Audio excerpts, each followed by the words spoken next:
अग्निवीर योजना ने ये तीनों के तीनों वायदे तोड़ दिए हैं। कहती भैया 80,000 तो नहीं लेंगे, 40,000 लेंगे। पेंशन देते थे, अब नहीं दोगे, हमारा भविष्य बर्बाद कर दिया।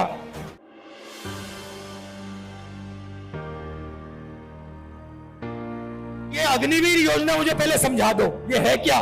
जो सेना में भर्ती होने के लिए रनिंग की प्रैक्टिस करता है वो कितने बजे उठता है? 4 बजे। और ऐसे लाखों युवा सपना देखते हैं तिरंगे की रक्षा करने का सपना। उनमें से पहले 80,000, तकरीबन हर साल 80,000 चुने जाते थे। कोई अरुणाचल जाता था, कोई जम्मू कश्मीर, कोई राजस्थान, कोई लद्दाख, कोई ठंड में, रेगिस्तान में, बारिश में अपनी पूरी की पूरी जिंदगी बच्चे, परिवार, माता पिता सब कुछ परे करके बॉर्डर पे जाके खड़ा हो जाता था। वो बॉर्डर पे खड़े होते थे, वहां पे तूफान आ जाए, बर्फ गिर जाए, गोली लग जाए, बम फट जाए, कुछ नहीं, देश के लिए अपना खून देने के लिए 80,000 युवा हर साल सेना में भर्ती होते थे। अब उनको पहले सेना क्या देती थी? सबसे पहले सेना उनसे कहती थी, देखो एक दिन ऐसा आ सकता है जब आपको हिंदुस्तान के लिए लड़ना पड़ेगा, शायद आपको शहीद होना पड़ेगा, मगर हम आपको एक बात की गारंटी देंगे कि दुनिया में सबसे बेहतर ट्रेनिंग हिंदुस्तान की सेना को, वायुसेना को, नेवी को हम देंगे। दूसरा वायदा, 15 साल आपको सर्विस मिलेगी। अगर आपको इतनी सी भी चोट लगी, हम आपकी रक्षा करेंगे।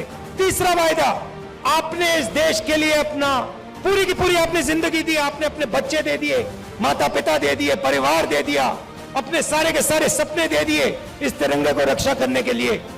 ठीक है, हम आपको पेंशन देंगे। जब आप गांव में वापस जाओगे तो हम आपको एक्स सर्विसमैन कह के हम आपको गांव भेजेंगे कि आपको वहां पे, चाहे आप शहर में रहो, चाहे आप गांव में रहो, जब हिंदुस्तान की बाकी जनता आपकी ओर देखे, वो कहे कि इस व्यक्ति ने वो किया जो मैंने नहीं किया, इस व्यक्ति ने अपनी जिंदगी इस देश को दी, अपना खून इस देश को दिया, अपने सपने इस देश को दिए, और इसीलिए मैं इस व्यक्ति का आदर करूंगा, इसका रिस्पेक्ट करूंगा। ये 3 वायदे हिंदुस्तान की सरकार, हिंदुस्तान की जनता अपनी सेना, अपनी वायुसेना और अपनी नेवी के हर व्यक्ति को देती।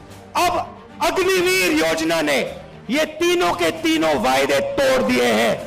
अग्निवीर योजना क्या कहती है?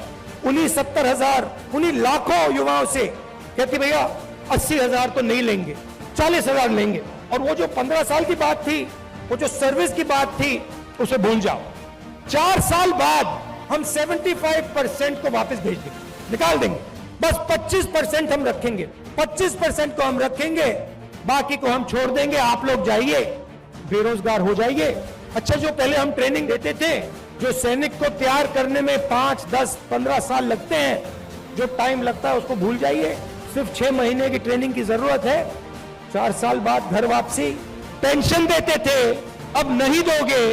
तो ये वायदे नरेंद्र मोदी जी ने और बीजेपी ने तोड़े हैं। जब मैं ये बात उठाता हूं तो कहते हैं मैं सेना के विरोध बात कर रहा हूं, मैं सेना की रक्षा कर रहा हूं, मैं सेना का आदर कर रहा हूं। और भाइयों और बहनों, एक और बात, जब वो युवा सड़क पे दौड़ते हैं, लाखों दौड़े, जब उन्होंने सरकार से कहा सरकार से कि भैया ये अग्निवीर योजना हमें अच्छी नहीं लगी, हम आर्मी में देश की रक्षा करना चाहते हैं, तो फिर सरकार ने क्या किया आप जानते हो? सरकार ने कहा कि इनके अगर चेहरे कैमरा पे आ गए, जो धरना दे रहे थे, अगर इनके चेहरे कैमरा पे आ गए तो इनको कोई सरकारी नौकरी नहीं मिलेगी। और धमकाया उनको कि बाहर मत आओ, अग्निवीर के बारे में सच्चाई मत बोलो, नहीं तो तुम्हें सरकारी रोजगार नहीं मिलेगा। मैं चला हूं, 3000 किलोमीटर चला हूं, वो सारे के सारे युवा मुझसे मिल रहे हैं, सारे के सारे कह रहे हैं कि हमारा सपना तोड़ दिया, हमारा भविष्य बर्बाद कर दिया। छुपाई नहीं जा सकती बात। सेना को 10% हरियाणा लोग देते हैं, आप देते हो। हरियाणा का हर युवा जानता है, अग्निवीर का मतलब हर युवा जानता है, हर सैनिक जानता है, यह सच्चाई है।